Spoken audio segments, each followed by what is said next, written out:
I really was supposed to start washing yesterday, but then I laid in the bed and then, my tie was flat and all this stuff was going on. So today before I left, I was like, you know what? I'm just going to go ahead and start my washing early. That way, when I get home, I ain't trying to be like, oh, Gretchen, don't forget you got to do this.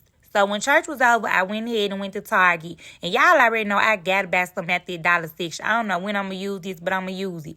Gabby said she been seeing this thing right here on Instagram and she wants to paint a butterfly or something.